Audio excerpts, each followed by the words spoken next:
Chers internautateurs et internautatrices, bienvenue dans cette Trick-Track TV somme toute particulière puisque nous sommes 5 à table. C'est à ce nombre de participants que le petit jeu que j'ai entre les mains prend toute sa saveur, en tout cas commence à l'avoir, car ce jeu répond au nom de Nosferatu. Et puis il y a de coups à mordre, meilleure est la partie. Et ce n'est pas la personne qui est à ma gauche qui va me démentir, car il n'est ni plus ni moins que l'auteur du jeu. J'ai nommé Monsieur Pierre-Yves Lebeau. C'est moi-même, L'homme qui porte bien son nom. Trop aimable. Bah, écoute, j'ai décidé d'être gentil en ce moment. Ça va pas Tu durer. n'es pas venu seul. Tu es venu avec l'homme qui t'a édité. Enfin, l'un de ceux qui t'a édité. C'est Monsieur Arnaud de Grosso Modo. Comment ça va bien, Arnaud? Bonjour, très très bien. Bah, effectivement, j'ai le plaisir de représenter l'équipe de Grosso Modo, Guillaume et Alexandre, voilà, qui forment la petite équipe Grosso Modo. Et après Romy Carthage, voici notre troisième jeu. Et tu n'es pas venu seul, dis-toi. Tu es venu avec l'incroyable Monsieur Arnaud. Ouais, Lui aussi. bonjour. Qu'est-ce que tu moi. fais là, toi? Tu les as croisés? Tu fais partie de la famille? Bon, presque, non, je suis un ami de Pierre-Yves depuis maintenant presque 12 ans, donc voilà. Quand tu t'es dit, je vais faire une Trick-Track TV, tu as dit, oh, je veux venir, je veux venir. Voilà. Ok, tu es joueur. Très. Tu connaissais Trick-Track? Oui, Oh, bah, bien ouais, sûr. oh, bah, regarde-moi son regard. Non, tu recommences. Gros plan. Et tu connaissais Trick-Track? Oui. Voilà, c'est bon, ça on aime ça. Et celui qui aime ce sourire n'est ni plus ni moins que l'incroyable, l'indicible, le profond Dr Mobs. Comment ça va bien, docteur? Aïe aïe aïe. En bout de table, comme, Bah oui, oui, comme c'est le ça. patriarche. Oui, Prêt? bah, je suis prêt. Moi, on a déjà joué à Nosferatu. Et oui, on l'a Et vu, on l'a vu en prototype. Ouais, et on était bien contents déjà. Exactement, Donc, on va voir si l'expérience se renouvelle. Oui, parce qu'on l'a découvert. La première partie nous a laissé un peu un goût étrange, je dis, tiens, et la deuxième nous a laissé un goût de revenez-y. On est content de le voir terminer. Donc voilà la petite boîte. C'est un petit format, un petit format carré. Combien ça coûte ça? 12 euros. 12 euros, c'est le prix pour ce genre de format. Donc c'est un jeu exclusivement avec des cartes. On l'a dit, Pierre-Yves Lebeau. Qui a fait l'illustration? Y a-t-il son nom? Ismaël. Ismaël, c'est voilà, qui est l'illustrateur également de l'un des illustrateurs de Archipelago, D'accord. qui avait fait les tuiles notamment. Et donc là, c'est l'illustrateur de Nosferatu. Ok, donc c'est un jeu pour 5 à 8 joueurs, à partir de 10 ans, pour des parties d'une vingtaine de minutes. Et à l'intérieur, il y a 73 cartes, c'est écrit là sur le dos de la boîte. Cette petite boîte, on n'en a pas besoin, parce que tu en as extrait le contenu pour nous expliquer comment cela fonctionne. Donc je vais la poser par devers moi, juste là, hop, et je vais prendre cette chose-là qui est la règle, qui est une règle un peu particulière, puisqu'elle se déplie totalement, complètement, comme ceci. Et là, on peut voir que il y a un petit côté comme ça, c'est aéré, hein, c'est assez voilà, coloré avec toutes les explications de toutes les cartes. Le texte en fait n'est pas très très long, donc c'est que ça doit être assez facile à comprendre. Et derrière, un descriptif de résolution avec les phases qui s'enchaînent, c'est bien ça? Exactement. Comme ça, n'importe qui peut y jouer, parce que je crois que c'est quand même un jeu assez grand public finalement. Oui, vas-y, je t'en prie. Oui, tu bah, connais ma bien foi, le jeu. Oui, non, comment, pourquoi, oui? Tout Oui, à fait. bah, on a. Bon, alors du coup, non, mais c'est un jeu à la fois qui peut Vous battez satisfaire le grand public, mais aussi les geeks et même. Bah, vas-y, Pierre-Yves.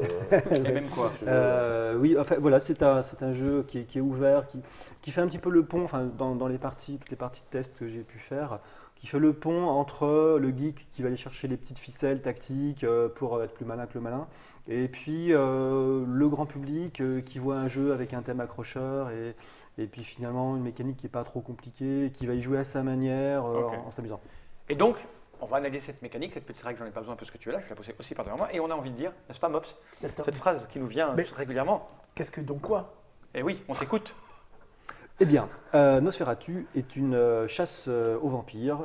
Comme son nom l'indique, il y en aurait pu. Ouais. Déjà, le titre était parlant. C'est bien vu. C'était à craindre. Ouais, Ouais. ouais. Et chasse aux vampires avec deux équipes. Première équipe, c'est l'équipe des chasseurs de vampires. Et la deuxième équipe, c'est l'équipe du mal, avec le vampire et Renfield. Ah, donc c'est un jeu à rôle Un rôle. caché, c'est ça, non? Alors, il n'y a quasiment que des rôles cachés. Au début de la partie, Renfield, l'ignoble serviteur du vampire. Je vais aller, Mhm. la caméra déportée. Comment tu l'appelles? L'ignoble Renfield. L'ignoble Renfield. L'ignoble, il est assez ignoble. Et là, Synode a les doigts pas loin. J'aimerais bien une double box avec l'un des invités à la table et le Renfield, pour qu'on voit à quel point, pas celle-là. Pas lui, non. Vas-y, fais le tour, je te dirai stop. Donc, si tu arrives à changer la présence. Est-ce qu'on a. Ah, oui, il est loin, on n'a pas de caméra en gros plan sur le Mobs, mais ceux qui le connaissent, on dirait quand même le Mobs, hein, ça fait exprès ou bien. Entrez. Le maître est prêt. Deux équipes, l'équipe des chasseurs, l'équipe du mal. Au début de la partie, le vampire se dissimule parmi les chasseurs. D'accord. On ne sait pas qui est qui, chacun a un personnage. Et c'est d'ailleurs l'ignoble Renfield, dont on sait qui c'est, tout le monde sait qui c'est lui qui va distribuer les personnages et donc choisir qui est son maître. D'accord. D'accord. Juste une petite question là, avant de continuer. On est 5, donc là il y a 3 chasseurs, un Renfield, un Osphée. Quand on est plus, on rajoute des chasseurs? On rajoute des chasseurs, D'accord. tout à fait. Donc, chaque équipe va avoir des conditions de victoire différentes. Pour les chasseurs, le but du jeu, ça va être d'identifier le vampire et puis de le zigouiller avec cette arme mythique qui est le pieu ancestral. Ah oui, c'est pas le pieu, c'est le pieu ancestral. C'est mieux, Par le pouvoir du pieu ancestral. c'est lui. Ok. Et donc, voilà, s'il trouve le vampire, il y a un système qui permet de le zigouiller avec le pieu ancestral. Il n'y a pas le droit à l'erreur. Il n'y a personne qui sera éliminé, tout le monde va jouer jusqu'à la fin de la partie. Si on pieute un chasseur, Oui. pour reprendre l'expression consacrée, Oui. eh bien, les chasseurs ont perdu. Ah oui, c'est fini. Voilà. C'est fini, la partie s'arrête. Il y a donc Ok. un vrai challenge à ce niveau-là. Ah oui, donc cet enfoiré de Renfield va tout faire pour qu'un chasseur se piote. Absolument. Et les conditions de victoire pour l'équipe du mal, ça va être de placer 5 morsures. Les morsures sont cette carte-là, voilà. Une morsure, à partir du moment où il y en a 5 de placées sur la table, soit sur le même joueur, soit sur des joueurs différents, eh bien l'équipe du mal a gagné. Sachant que la deuxième condition de victoire pour le mal, ça va être d'induire, dirais-je même, parce qu'enduire, ça peut marcher aussi, mais induire, c'est mieux les chasseurs en erreur, et donc les forcer à s'entretuer, et dès qu'un chasseur est tué, D'accord. le mal a gagné. Alors comment ça marche? Évidemment, pour placer une morsure, le vampire, il ne va pas faire « Ouais, je te mords !» Sinon, on sait tout de suite Voilà, qui c'est c'est. ça. C'est ballot. C'est ballot. Donc, il y a une mécanique qui va lui permettre de faire ça discrètement. On va faire des tours de table. Ouais, viens Et- voir avec moi là. Dans le coin. Il se passe un truc bizarre. J'ai rien senti. Et donc, au cours de ces tours de table, le vampire, chaque joueur en fait va remettre une carte à Renfield secrètement. Renfield se fait une petite pile avec ça pour le tour et il dit qu'il y a ou pas une morsure. S'il y a une morsure, il la sort et c'est lui qui choisit D'accord. qui sur qui est la met. mordu. Comme ça, le vampire, on ne sait pas forcément Ah qui oui. c'est. Ouais, mais là on va savoir s'il la met sur quelqu'un que c'est pas Nosferatu à qui il a mordu lui-même. Très pertinent, le vampire peut être mordu. Ah ouais. C'est comme ça qu'on va brouiller les pistes. Oui, mais il s'en fout. C'est le. Il s'en fout, absolument. Il s'en fout, mais en même temps, ça lui fait plaisir car ça compte dans les 5 oui, donc en morsures fait, à il peut se placer. faire mordre 5 fois et paf, c'est fini. Mais là, il est mauvais. Un joueur peut être mordu 2 fois au maximum. Ah oui. Vous verrez pourquoi. Alors, qu'est-ce qu'on va trouver qui va embêter un peu le vampire? C'est pas si facile que ça pour lui, car comme dans les films de vampires, eh bien, le Nosferatu pourrait être surpris par le lever du jour. Il chauffe. Cette pile de cartes s'appelle l'horloge. Dans l'horloge, vous avez des cartes nuit, une par joueur participant à la partie, et une carte aurore. Aurore, aurore. La- Ah c'est ça. C'est comme ça qu'on appelle les films. On dit les films d'aurore. C'est les films où on a peur à cause des vampires avec le jour. Et oui. Et Aurore est le prénom de ma fille. Et donc forcément, c'est la plus belle des cartes. Cette pile qu'on appelle l'horloge va en fait permettre d'interrompre chaque tour de table de manière inopinée. Après que chaque joueur joue, sauf le premier, eh bien, on retourne une carte. Est-ce que ça peut être inopiné au pieu? Non, Ouais, Cherche pas. Passe à la suite. Tu chercheras quand tu regarderas la Partir tête du qu'il y avait. deuxième joueur. à partir du deuxième joueur, inopinément, on va retirer une carte de l'horloge. Joueur suivant qui donne la carte à Renfield. On retire une carte de l'horloge. Joueur suivant, Aurore. Et là, le tour de table s'arrête. Ce qui veut dire que tout le monde ne peut pas jouer. tout le monde ne va pas jouer. Et c'est ça qui est intéressant. Parce que pour ce tour de table, il va y avoir un certain nombre de joueurs qui auront donné une carte à Renfield. Si dans cette pile de cartes, il y a une morsure, Ah oui, Ça on sait que réduit c'est un les probabilités des. de savoir qui a joué. quoi. voilà. Donc il y a un peu de probablement- déduction en fait. C'est un jeu avec Il y a- de la déduction interne, mais de la vraie. avec de Basé la sur des déduction. éléments concrets. Absolument. Pas comme dans les loups-garous de Tiercelieu où t'as soulevé ton épaule au moment où il a dit ça et Et c'est toi. donc, en fonction de la place qu'on occupe, on joue pas forcément n'importe quoi. Absolument, c'est un jeu tactique. Il y a de la psychologie, mais c'est un jeu à base tactique, avec du bluff par-dessus, puisque sur la tactique, il y a rarement une révélation, c'est évident que c'est le vampire. Il va y avoir au fil de la partie un faisceau d'indices qui va permettre de démasquer le vampire. La deuxième mécanique qui va permettre de donner des indices aux chasseurs, c'est un système de défausse, puisque à chaque fois qu'un joueur joue pendant un tour de table, on part tous avec une réserve de 2 cartes, une main. Quand vient mon tour, imaginons que je sois un chasseur ou le vampire, eh bien, parce que le Renfield joue un rôle vraiment à part. Donc, imaginons que je sois un joueur lambda, je pioche 2 cartes. Je les ajoute à ma main, me voilà avec 4 cartes. Et avec ces 4 cartes, je fais 2 choses. J'en donne une face cachée à Renfield et j'en défausse une face visible. Ah, et là tu dis, ah, ben ah oui, tu as jeté la morsure, donc tu es dans le camp des gentils. Absolument. Alors C'est que non. Ou pas. Alors que non, ou pas. Ok. Voilà. Et voilà, c'est ça qui va également donner des indices, puisque forcément, celui qui va jamais défausser de morsure, il est carrément suspect. Sauf s'il n'en a jamais Sauf pioché. s'il n'a pas de bol, etc. Tout est possible. C'est vraiment tant pis pour lui parce qu'il va mourir et faire mourir tout le monde. C'est moche. Ça me rappelle notre première partie qu'on a fait sur le breton. Alors, ce qui va se passer pendant ces tours de table, c'est que les chasseurs également, ils vont avoir la possibilité de jouer des cartes en leur avantage, puisque dans la pioche, vous avez des composants. Alors, on va les montrer. Il y a des cartes joliment illustrées.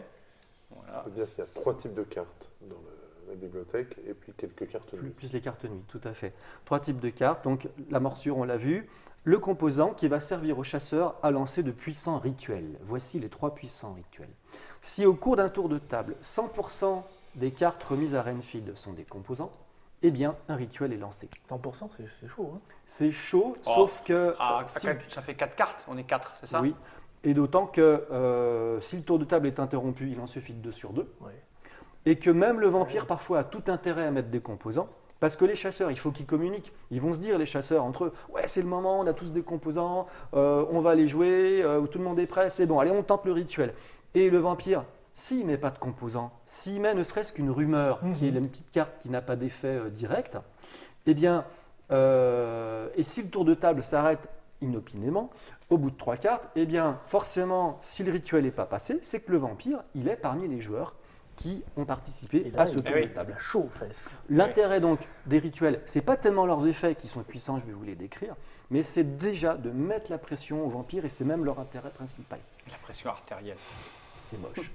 Et c'est moche ce qui arrive aux chasseurs parce que il va falloir qu'ils se défendent, mais ils ont ces 3 rituels.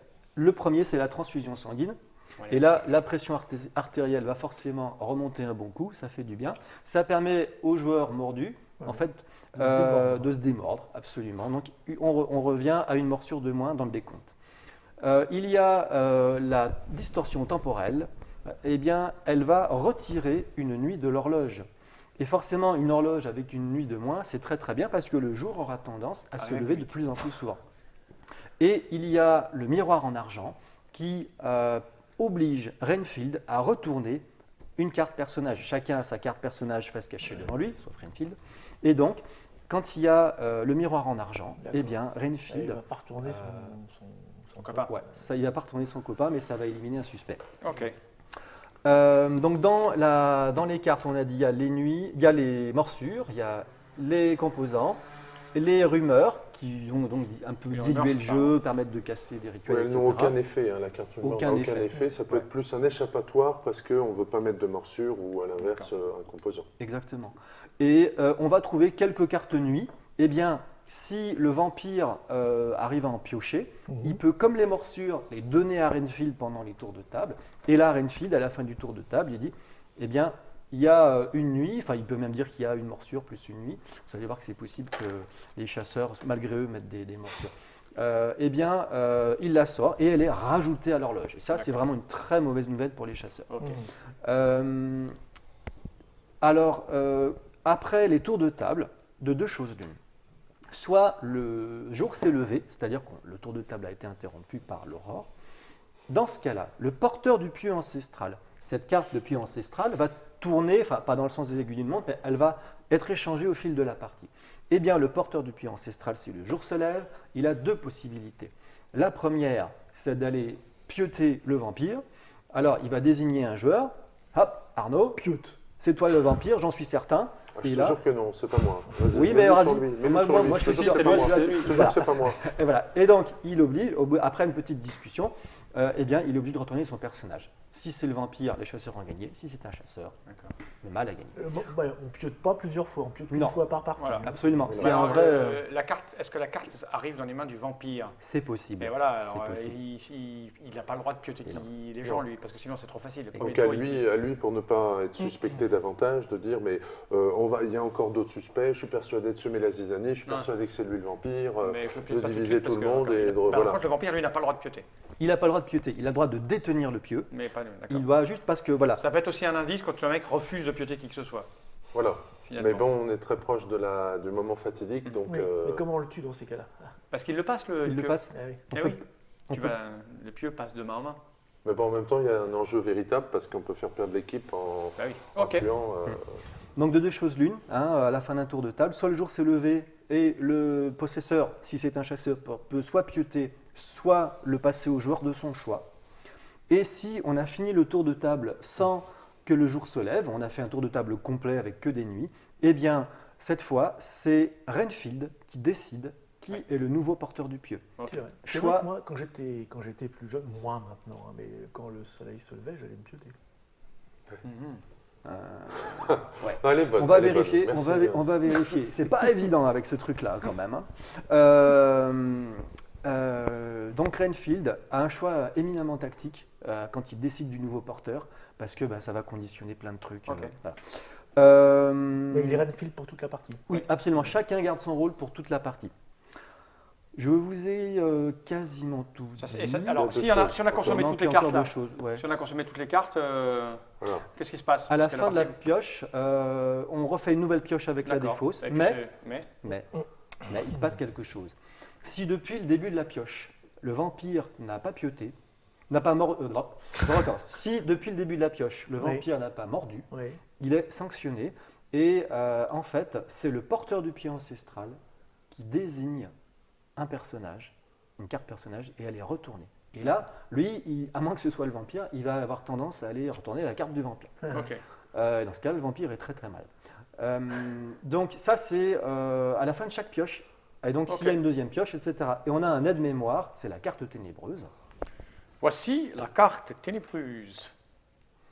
La carte ténébreuse, c'est juste un aide-mémoire pour se souvenir s'il y a eu une morsure de placée depuis le début de la pioche en cours, D'accord. D'accord. qui vient de se finir. Et donc là, les côtés soif éternelle. Et dès qu'il y a une morsure, on la retourne côté maître des ténèbres. Il Et a à la enfin fin de la mordu, pioche, voilà. on voit. Si elle est côté maître des Ok. ténèbres, tout va bien. Et on réinitialise, on la retourne pour la D'accord. prochaine pioche. Dernière chose aussi, c'est un joueur mordu. Donc on retire à chaque fois une carte de la réserve pour chaque morsure. Donc on a au départ une réserve de 2 cartes, avec donc on va en tirer 2, un joueur. Je vais placer secrètement donc une carte à Renfield et une carte que je défausse. Mais si j'ai une morsure, je remets une carte de ma réserve D'accord. dans la, Ok. dans Qu'une la seule défausse. carte. Tout ça, c'est Voilà. des détails que les gens liront dans la règle D'accord. ou découvriront pendant qu'on va jouer. D'accord. Ce que je vous propose maintenant que tu as tout dit, je pense, hein, Oui, absolument. c'est de voir ce que ça donne pendant qu'on joue, parce que là, bon, ça a l'air un peu plutôt abscon, puisque tu joues pas. Mais Oui. je pense que c'est un jeu au bout d'un demi-tour, les gens Voilà. ont tout compris. C'est très simple quand on a Ah. joué. Après, bon, effectivement, ça peut paraître. Non, mais tu vois, ça va être très simple quand les gens vont voir. En tout cas, merci Pierre-Yves de nous avoir expliqué cette petite règle. Plaisir. Merci Arnaud. Et j'ai envie de dire merci Arnaud. Et j'ai envie de dire merci Arnaud. Non, c'est le docteur. Ah oui, c'est moi. Nosferatu dans toutes les bonnes boutiques, grosso modo édition. Pierre-Yves Lebeau, je l'ai dit. Ismaël pour les illustrations. On l'a dit, 5-8 joueurs minimum. Il faut être 5 au minimum pour jouer, sinon ça n'a pas de sens. C'est vrai, ça n'a pas de sens. Tu voulais dire quelque chose? Oui, Je vais donc me on voir ta est main. dans- Je suis très fort en lecture corporelle. Voilà, Vas-y, tu voulais j'ai dire quoi? constaté. Donc on est dans une émission francophone. Alors Oui. j'en profite pour dire que le jeu est distribué en France par BlackRock, en Belgique et Pays-Bas CLT, et au Québec chez nos amis québécois par Philosophia. Ok, impeccable. 20 minutes la partie, c'est ce que je vous propose de vérifier instantanément. On va dire au revoir en regardant cette petite caméra et on va lancer un générique et après on refera une petite claquavée où je me fais fort de mon Dieu qu'il est laisse Renfield. On l'envoie au bureau. Par le pouvoir du pieu ancestral, je regarde cette petite caméra droit dans l'objectif et je dis General.